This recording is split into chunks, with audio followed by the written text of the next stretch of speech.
ஆனால் நம்ம எடப்பாடி டெல்லியிலே முகத்தை மூடிக்கொண்டு போவதனுடைய மர்மம் என்ன?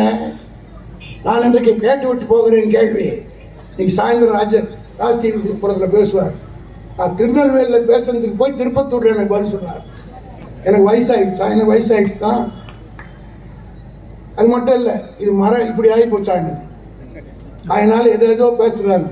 இவருடைய ஜாதகத்தை முழுமையாக நான் சொல்லுகிறேன் என்பதற்காகவே என்னை நான் திருநெல்வேலியில் கேட்ட கேள்விக்கு திருப்பத்தூரில் போய் பதில் சொல்கிறார்.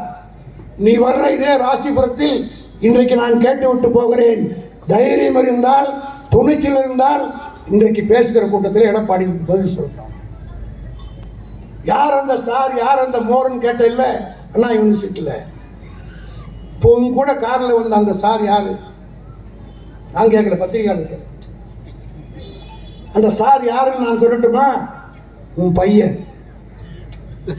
இந்தியாவிலேயே ஒரு தலைவன் ஹாஸ்பிட்டல் இருந்த போது 1.5 கோடிக்கு இட்லி சாப்பிட்ட ஒரே கட்சி அதிமுக கட்சி.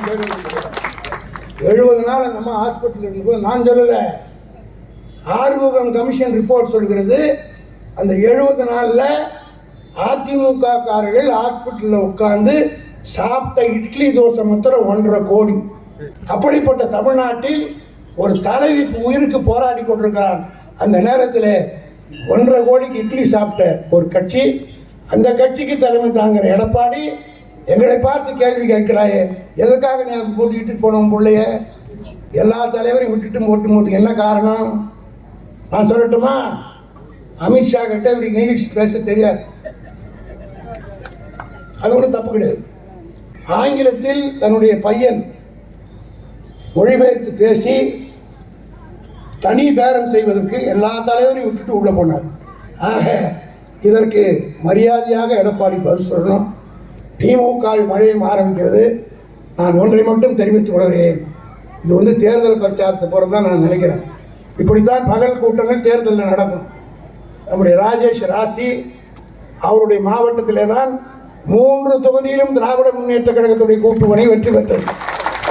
முதல் முறையாக அது ராசிபுரம் ராசியான பொறுப்பாக திமுகவுக்கு இருக்கும். அந்த வகையிலே உங்கள் அனைவரையும் நான் கேட்டுக்கொள்ள விரும்புகிறேன். கழக தோழர்களே, எதை பற்றியும் கவலைப்படாதீர்கள். எவன் வந்தாலும் வந்துட்டு போட்டோம். நேற்று பொழைந்த காலெல்லாம் பேசும்.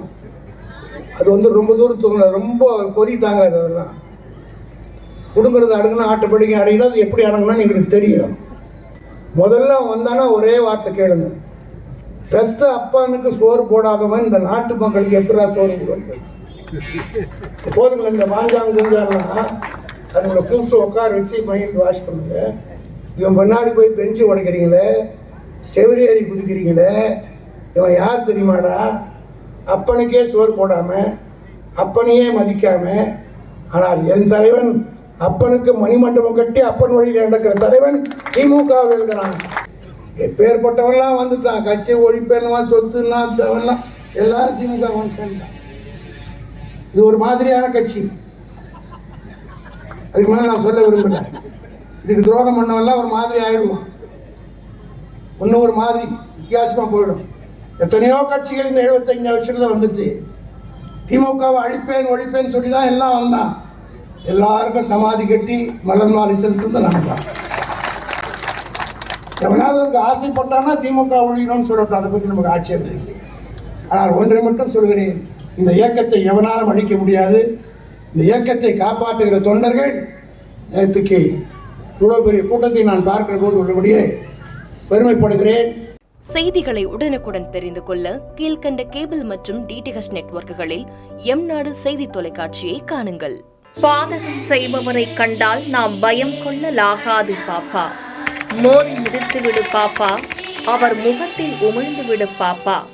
அண்மை செய்திகளை உடனுக்குடன் தெரிந்து கொள்ள இணைந்திருங்கள் எம்நாடு தொலைக்காட்சியுடன்.